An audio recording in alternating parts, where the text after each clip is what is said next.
O cerebelo é a parte do encéfalo responsável pela manutenção do equilíbrio e pelo controle do tônus muscular e dos movimentos voluntários, bem como pela aprendizagem motora.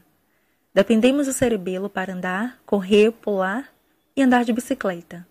Este órgão é formado por dois hemisférios, os hemisférios cerebelosos e uma parte central chamada de vermes. O termo cerebelo deriva do latim e significa pequeno cérebro. O cerebelo é a maior massa do encéfalo que se encontra dorsal à ponte e à medula, formando com essas estruturas a cavidade do quarto ventrículo. Situa-se abaixo do tentório do cerebelo, na fossa posterior do crânio, separado do cérebro por um folheto da dura mater. Possui formato praticamente ovalado. Sua superfície é cruzada por numerosos sulcos que variam de profundidade dependendo da localização. Seu peso médio no homem é de aproximadamente 150 gramas. Este órgão subdivide-se em três partes. Lobo flóculo-nodular, ou vestíbulo cerebelo, que está envolvido na manutenção do equilíbrio. Lobo anterior, que consiste essencialmente na parte anterior do vermes e do córtex paravermiano. Este lobo está mais relacionado com a postura, tônus muscular e controle da coordenação dos membros inferiores, principalmente na marcha. Lobo posterior ou neocerebelo, que é composto pela parte média do vermes e pelas suas extensões laterais. Este lobo está envolvido na coordenação dos movimentos finos iniciados pelo córtex cerebral.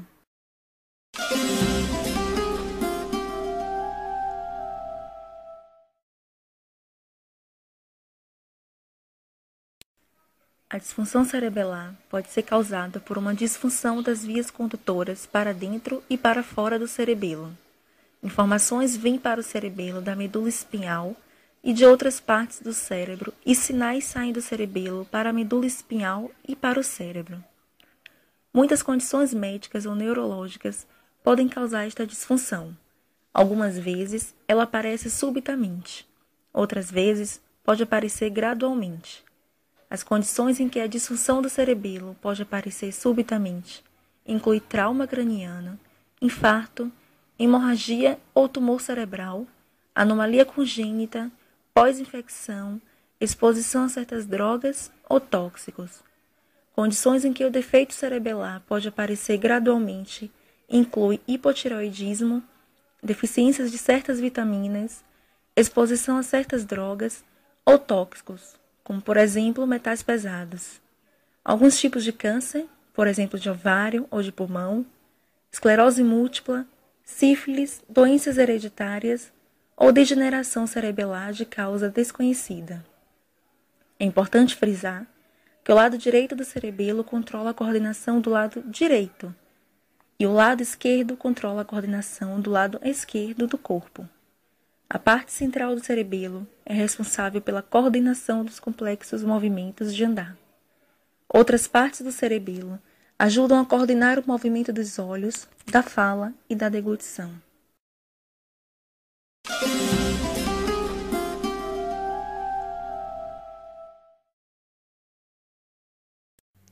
Quando o cerebelo é lesado, os principais sinais e sintomas são ataxia, que é uma condição da falta de coordenação dos movimentos, podendo afetar a força muscular e o equilíbrio de uma pessoa.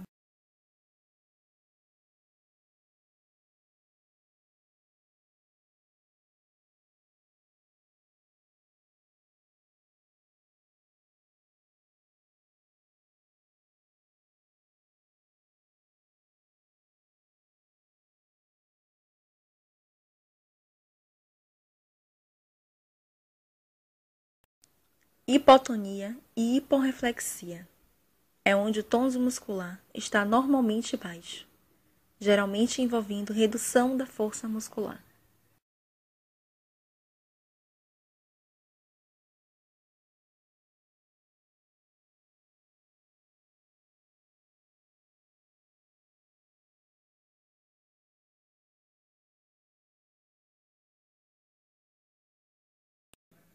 Dismetria. Observe que com o lado não lesado, ele leva o dedo à ponta do nariz sem dificuldade. E com o lado lesado, ele tem dificuldade em calcular esse movimento.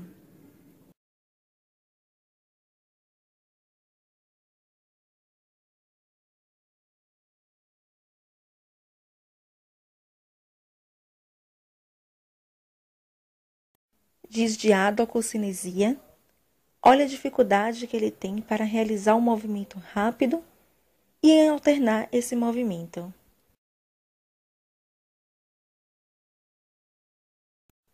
O tremor de intenção, que se acentua ao final do movimento.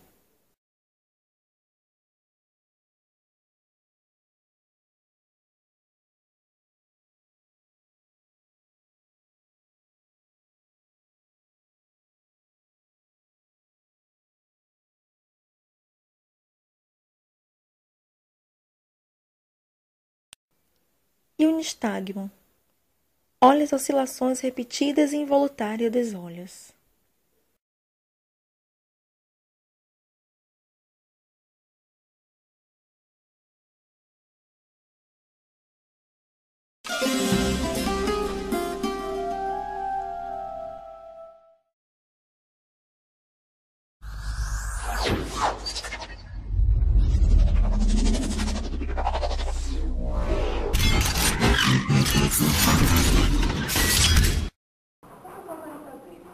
Você pode me falar sobre disfunção cerebelar? A disfunção cerebelar tem diversas etiologias, né? Desde um acidente vascular encefálico até uma doença degenerativa pode levar a um comprometimento do cerebelo. E a partir desse comprometimento, várias alterações podem ocorrer. E quais as características dessa doença? O que a pessoa pode apresentar? Bom, dentre essas alterações, o que o paciente pode apresentar, o mais comum é uma alteração de coordenação, né, uma alteração de equilíbrio. Mas em alguns casos, quando a lesão pega uma área extensa do cerebelo, o paciente pode desenvolver uma hipotonia, que é incomum no sistema nervoso central.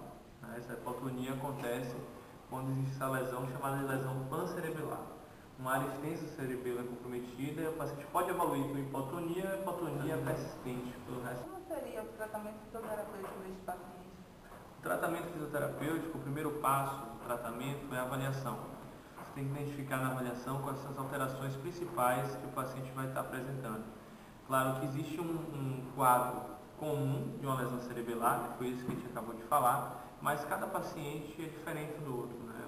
Então a gente tem que avaliar e identificar o que é que o paciente está precisando mais naquele momento para poder trabalhar e intervir de forma específica. Normalmente, o trabalho feito pela fisioterapia tem o objetivo de melhorar a coordenação e melhorar o equilíbrio, né? Mas se o paciente tiver uma alteração de tônus também, devem ser feitas atividades com o objetivo de ajuste desse tônus. Com o objetivo de trabalhar o equilíbrio, o paciente ele realiza diversas atividades. Dentre essas atividades, apoio unipodal, por exemplo, que ele fica sobre um pé só. Claro que depende do grau de comprometimento do paciente, do potencial que ele tem. Se é um paciente que tem um comprometimento grave de equilíbrio, você não vai colocar ele no primeiro dia em um pé só, né? De repente você pode colocar o paciente sentado para trabalhar primeiro o tronco, para ele melhorar o equilíbrio de tronco. E aí, com o passar do tempo, com a melhora que o paciente for apresentando, aí você vai variando essas posturas, dificultando mais a atividade, causando cada vez mais um desafio para o paciente, um desafio maior, né? Que ele sempre se sinta motivado em vencer esse desafio. E geralmente o prognóstico desse paciente é bom? Bom, depende do prognóstico. Quando a gente fala de prognóstico, a gente pensa logo em plasticidade do sistema nervoso, que é a capacidade de reorganização que o sistema nervoso tem, que antigamente era dita como se não existisse.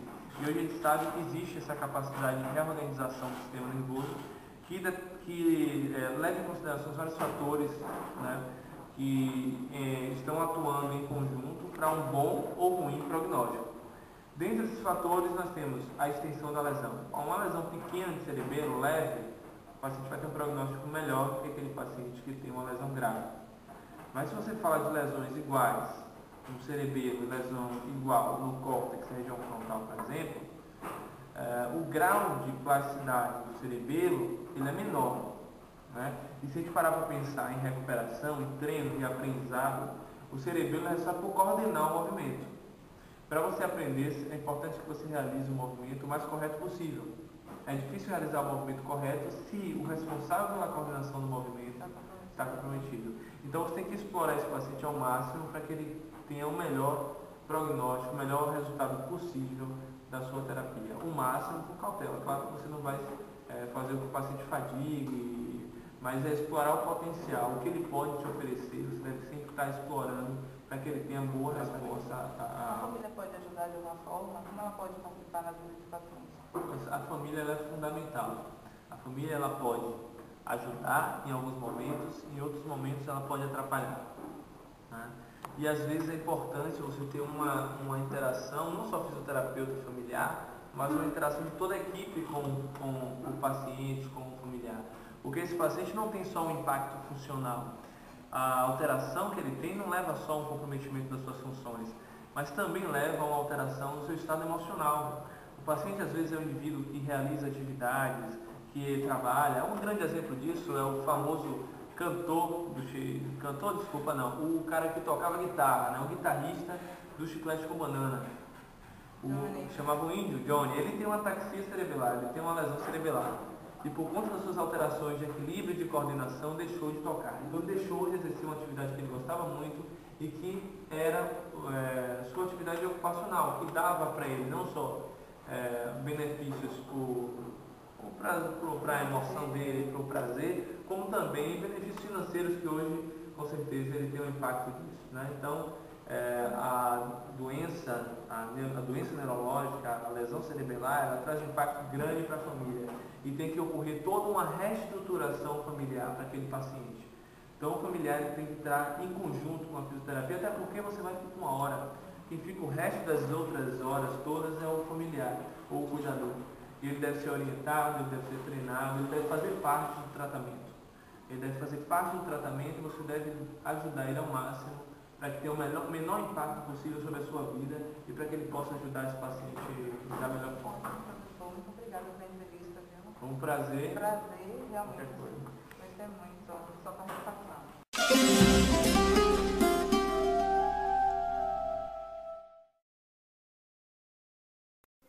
Tratamento fisioterapêutico.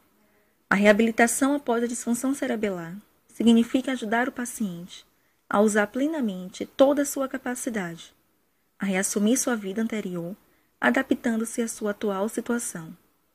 A fisioterapia, como agente indispensável para a reabilitação destas pessoas, atua como instrumento na busca do potencial do reaprendizado, ajudando-as a aceitar sua real condição e incentivando-as ao retorno do convívio social.